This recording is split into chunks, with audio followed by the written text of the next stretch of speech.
Good morning dear students. Last video में हमने पढ़ा था अक्षीय रेखा पर स्थित किसी बिंदु पर वैद्युत क्षेत्र की तीव्रता, यानी कि अक्षीय रेखा पर स्थित किसी बिंदु पर यानी कि बिंदु P पर हमने वैद्युत क्षेत्र की तीव्रता का व्यंजक प्राप्त किया था। आज की वीडियो में हम निरक्षीय रेखा पर स्थित किसी बिंदु यानी कि P पर ही हम वैद्युत क्षेत्र की तीव्रता का व्यंजक प्राप्त करेंगे स्टूडेंट्स। तो ये हेडिंग मैंने लिख दिया है, निरक्षीय रेखा पर स्थित किसी बिंदु पर वैद्युत क्षेत्र की तीव्रता।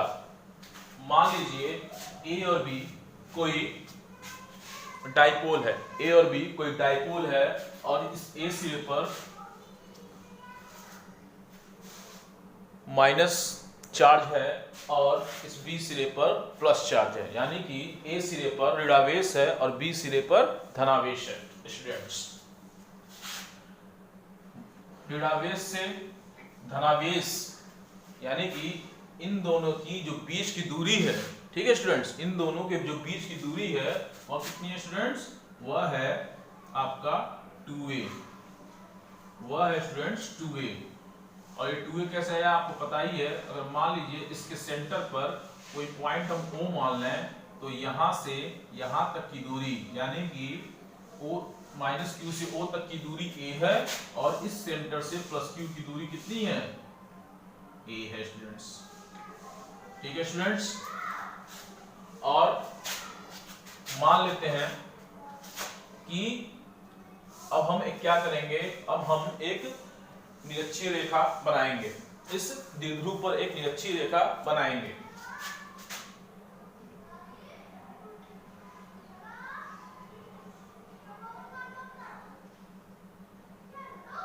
एकदम सेंटर से ही बनाएंगे स्टूडेंट्स।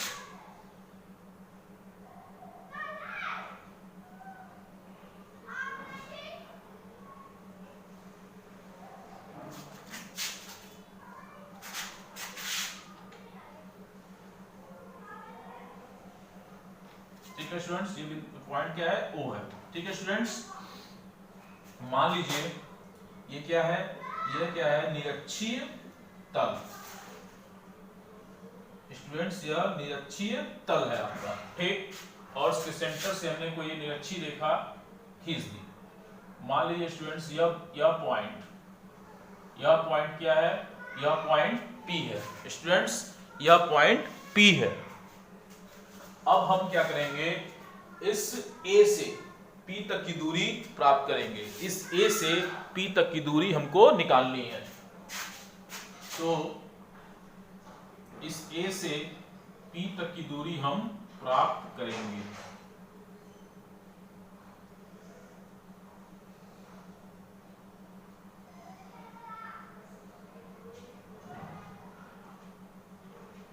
और इस B से हम P तक की दूरी प्राप्त करेंगे स्टूडेंट्स। ठीक है स्टूडेंट्स, हमको A से P तक की दूरी और B से P तक की दूरी निकालनी है स्टूडेंट्स। तो इसके लिए क्या ये क्या है? ये एक समकोण त्रिभुज है स्टूडेंट्स। ठीक है, अब क्या करेंगे हम A से P तक की दूरी निकालने के लिए, तो हम A से P तक की दूरी निकालने के लिए ये APO जो है स्टूडेंट्स, वह एक समकोण त्रिभुज है। ठीक है, तो और BPO भी एक समकोण त्रिभुज है। इसके लिए हम, अगर हमको इसकी दूरी निकालनी है A से P तक की या और B से P तक की, तो हम क्या करेंगे स्टूडेंट्स? हम पाइथागोरस प्रमेय का यूज करेंगे। ठीक है, समकोण त्रिभुज APO से। ठीक है स्टूडेंट्स, अब हम पाइथागोरस प्रमेय का यूज करेंगे। समकोण त्रिभुज APO से। ठीक है स्टूडेंट्स, पाइथागोरस प्रमेय का यूज करेंगे स्टूडेंट्स, तो ये हो जाएगा AP स्क्वायर। स्टूडेंट्स, क्या हो जाएगा? AP square equal to PO square plus OA square. तो ये हो जाएगा students AP square equal to PO square. अब हम पीओ यानी कि ओ से जो पी तक की दूरी है स्टूडेंट्स, ओ से जो पी तक की दूरी है वह है आर। क्या है? आर।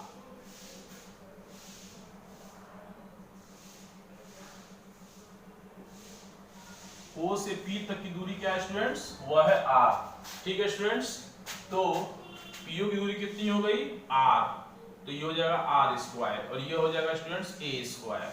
यहां से स्क्वायर हटाएंगे तो ये हो जाएगा R square plus A square root में।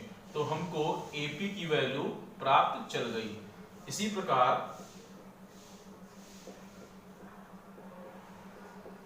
प्रकार समकोण त्रिभुज बीओपी से, त्रिभुज बीओपी से, ठीक है, यहां भी हम पाइथागोरस प्रमेय का यूज करेंगे। तो यह हो जाएगा students BP square equal to PO square plus OB square. तो यह हो जाएगा पीओ स्क्वायर कितना है? R square plus A square. ठीक है स्टूडेंट्स, यह हो जाएगा बीपी स्क्वायर इक्वल टू, ये स्क्वायर हट जाएगा यहाँ पे, ये हो जाएगा R square plus A square root में। तो हमने एपी की वैल्यू और बीपी की वैल्यू फाइंड आउट कर ली स्टूडेंट्स। तो ये एपी की वैल्यू क्या हो जाएगी students? R square plus A square root में, और इसकी value R square plus A square root में हमको मिल गई स्टूडेंट्स। अब हम बात कर लेते हैं कि देखिए स्टूडेंट्स, इस माइनस क्यू के कारण बिंदु P पर जो वैद्युत क्षेत्र रेखा बनेगी वह किस तरफ बनेगी? वह माइनस क्यू की तरफ बनेगी। क्यों? क्योंकि हमने पढ़ा था कि जो वैद्युत क्षेत्र रेखा होती है स्टूडेंट्स, वह जो होती है वह प्लस से दूर जाती है और माइनस की तरफ आती है। तो वैद्युत क्षेत्र रेखा इस P पर जो बनेगी स्टूडेंट्स माइनस क्यू के कारण, वो बनेगी इस तरफ, वह कुछ यूं बनेगी। ठीक है स्टूडेंट्स, तो ये हो गया students vector E minus Q. ठीक है स्टूडेंट्स, और इस प्लस क्यू के कारण बिंदु P पर जो वैद्युत क्षेत्र रेखा बनेगी स्टूडेंट्स, वो किस तरफ बनेगी? बाहर की तरफ बनेगी। क्यों बनेगी? क्योंकि जो वैद्युत क्षेत्र रेखाएं होती हैं वे प्लस से दूर जाती हैं।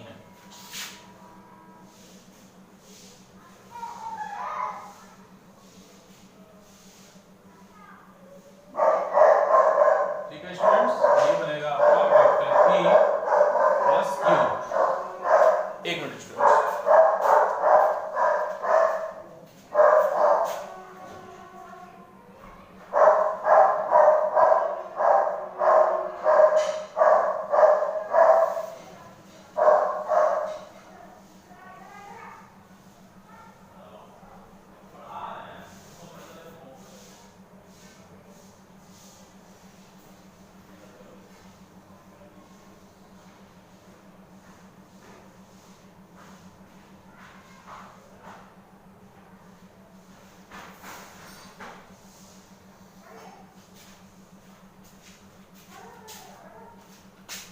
हाँ तो स्टूडेंट्स, हमने पढ़ा कि इस माइनस क्यू के कारण जो वैद्युत क्षेत्र रेखा बनेगी वह माइनस की तरफ बनेगी, और इस प्लस क्यू के कारण जो वैद्युत क्षेत्र रेखा बनेगी वह बाहर की तरफ बनेगी, क्योंकि वैद्युत क्षेत्र रेखाएं माइनस की तरफ आती हैं और प्लस से दूर जाती हैं। ठीक है, ये बन गई। अब यहाँ पे दो घटक बनेंगे। अब यहाँ पे स्टूडेंट्स दो घटक बनेंगे। ठीक है,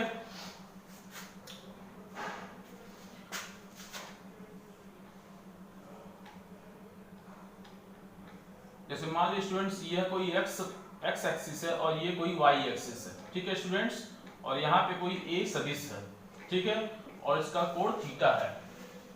तो जब भी कोई थीटा के इधर यानी कि ए सदिश के इधर यानी कि थीटा के इधर, कोण के इधर, ठीक है, हमेशा साइन थीटा कॉस थीटा बनता है, और थीटा के विपरीत क्या होता है? क्या मिलता है? Sine theta. ठीक है स्टूडेंट, तो ये a sin थीटा हो जाएगा, ये a cos थीटा हो जाएगा। यानी कि क्षैतिज में हमको क्या मिलेगा, क्षैतिज में हमको मिलेगा आपका इस e प्लस क्यू के कारण। जैसे मान लीजिए यहाँ थीटा मान लें, ठीक है, यहाँ थीटा हमने मान लिया, तो यहाँ क्या मिला हमको, यहाँ मिला थीटा, ठीक है, और यहाँ भी मिला हमको थीटा। बात समझ में आई स्टूडेंट्स? तो थीटा के इधर यानी कि थीटा के इधर क्या मिला, cos theta, a cos theta. तो इस e प्लस q के कारण थीटा के इधर क्या मिलेगा हमको स्टूडेंट्स, ये मिलेगा students vector e plus q cos theta, ठीक है। और थीटा के इधर इस e माइनस q के कारण ये मिल जाएगा students vector e minus q cos theta, ठीक है।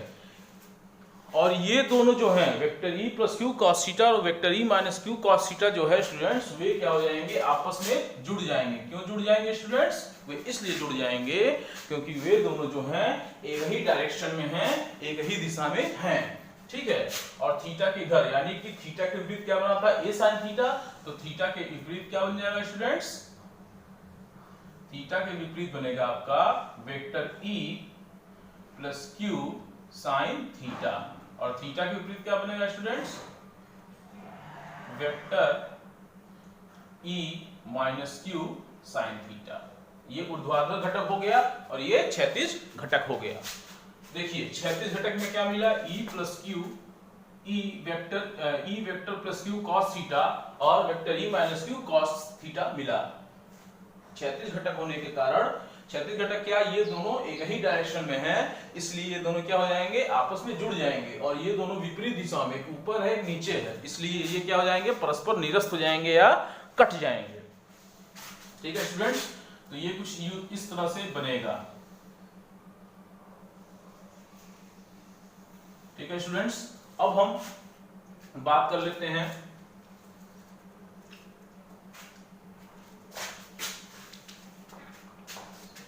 अब लिखेंगे यहां पे माना प्लस क्यू के कारण, माना प्लस क्यू के कारण बिंदु P पर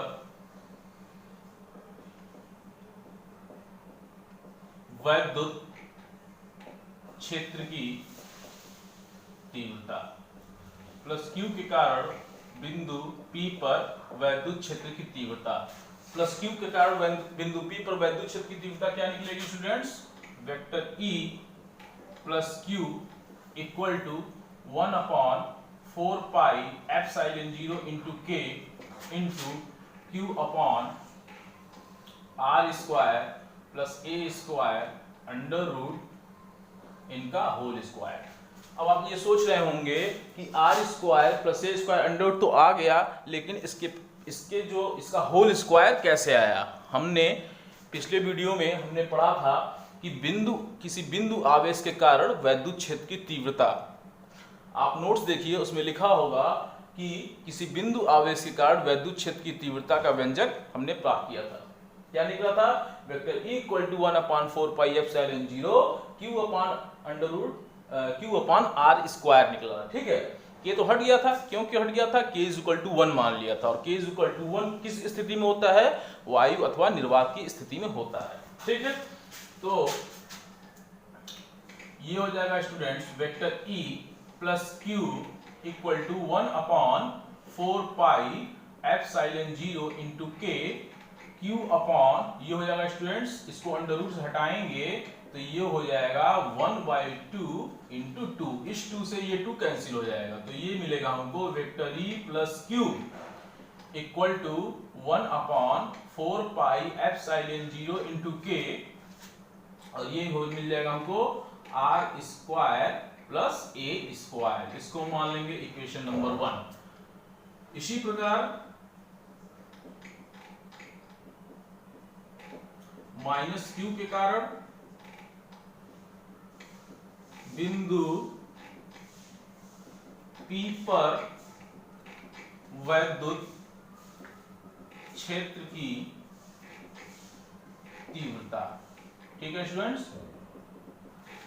तो ये क्या मिलेगा, vector E minus Q equal to 1/4 pi epsilon 0 into k q upon r square plus a square, क्यों मिलेगा? क्योंकि इसका जो यहां से A से जो P तक की दूरी है और B से जो P तक की दूरी है, दोनों क्या है? इक्वल है। क्या इक्वल, क्या आया है इन दोनों की दूरी? √r² plus a²। जो यहां मिलेगा वैल्यू, वो वैल्यू यहां मिलेगी। ठीक है स्टूडेंट्स, अब हम बात कर लेते हैं कि लेट माना वेक्टर E इक्वल टू, हम जानते हैं कि vector E plus q sine theta और vector E minus q sine theta दोनों विपरीत डायरेक्शन में होने के कारण, एक दूसरे से विपरीत डायरेक्शन होने के कारण क्या हो जाएंगे? परस्पर निरस्त हो जाएंगे, यानी कि आपस में यानी कि कट जाएंगे। ठीक है, और ये दोनों एक दिशा में होने का, यानी कि vector E plus q cos theta और vector E minus q cos theta एक ही दिशा में होने के कारण क्या हो जाएंगे? जुड़ जाएंगे। इसीलिए देखिए स्टूडेंट्स, मैंने यहाँ पे प्लस का साइन लगाया हुआ है। ठीक है, vector E is equal to हो जाएगा students vector E plus q cos theta plus vector E minus q cos theta.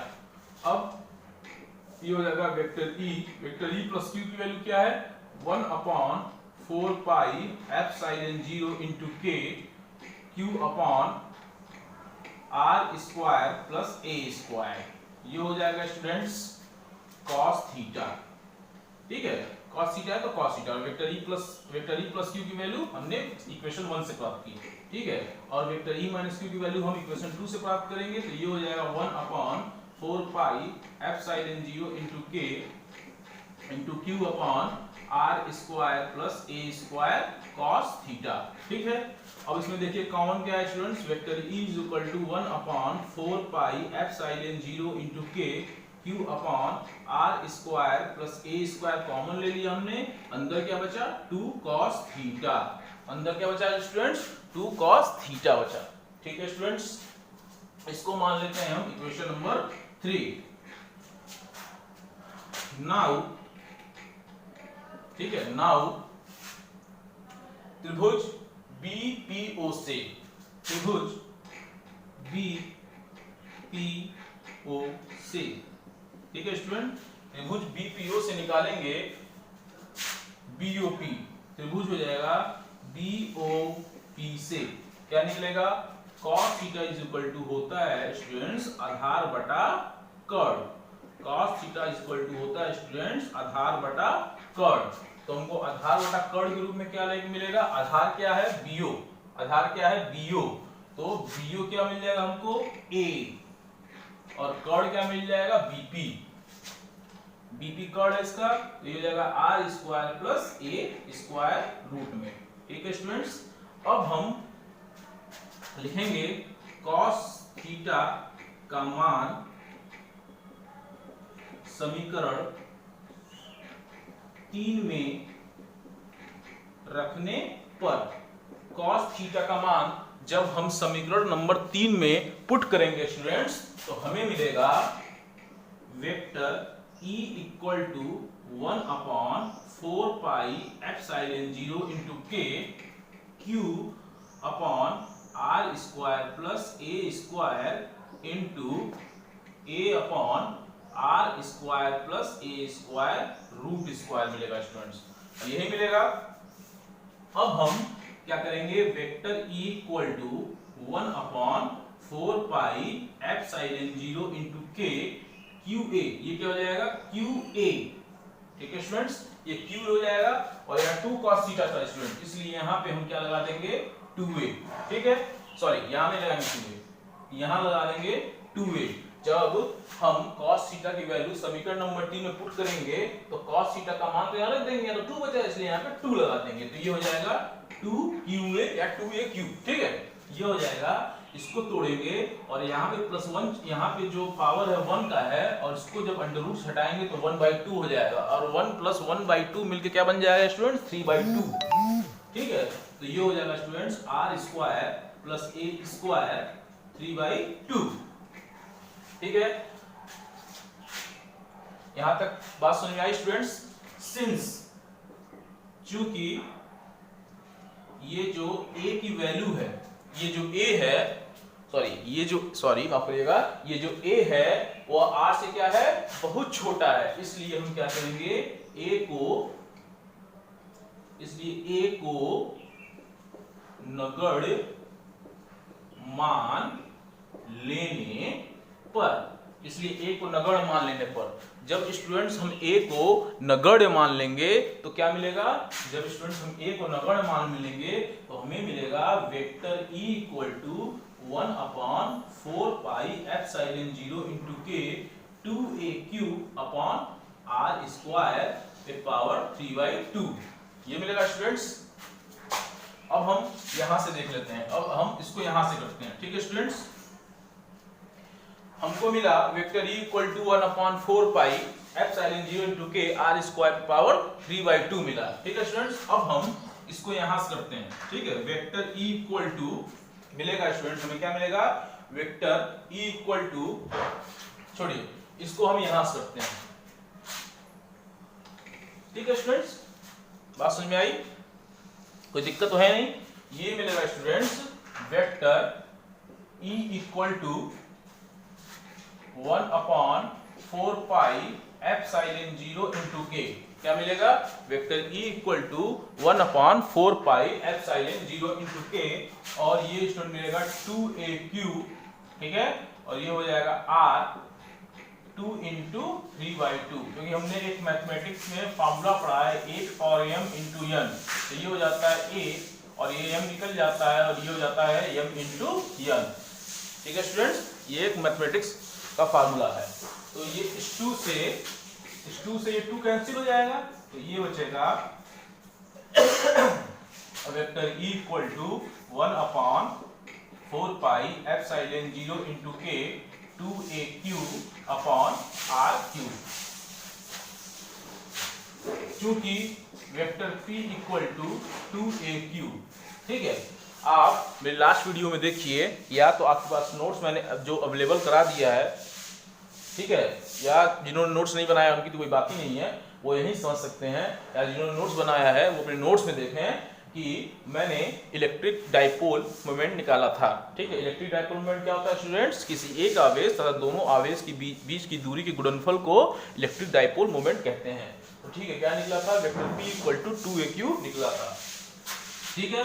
तो ये वेक्टर ई इक्वल टू क्या है, वेक्टर ई इक्वल टू हो जाएगा 1/4 पाई एप्सिलॉन 0 इंटू के, ये 2aq क्या हो जाएगा, vector p upon r cube, vector p upon r cube ये हो जाएगा। ये क्या हो जाएगा, न्यूटन प्रति कूलम। देखिए स्टूडेंट्स, हमें क्या हुआ, हमें यहां तक की वैल्यू मिली। अब मान लीजिए लेट माना capital K is equal to 1, किसके लिए, वायु तथा निर्वात के लिए, वायु तथा निर्वात के लिए हम क्या मान लिए, वायु तथा निर्वात के लिए हम capital K is equal to 1 मान लिए। Capital K is equal to 1 वायु तथा निर्वात के लिए होता है, K is equal to infinity जो होता है वह धातुओं के लिए होता है, और K इज ग्रेटर देन 1 क्या होता है, बस वही परावैद्युतांकों के लिए होता है। तो K इज इक्वल टू 1 किसके लिए है, वायु तथा निर्वात के लिए है। तो ये हो जाएगा vector E equal to 1/4 pi epsilon 0, ये तो 1 हो जाएगा स्टूडेंट्स, ये बन जाएगा vector p upon r cube, Newton प्रति कूलम, ठीक है स्टूडेंट्स, न्यूटन प्रति कूलम। यहां तक समझ में आया, यहां तक कोई दिक्कत नहीं है। अब ये जो है ये क्या है, निरक्षीय रेखा पर स्थित किसी बिंदु पर वैद्युत क्षेत्र की तीव्रता।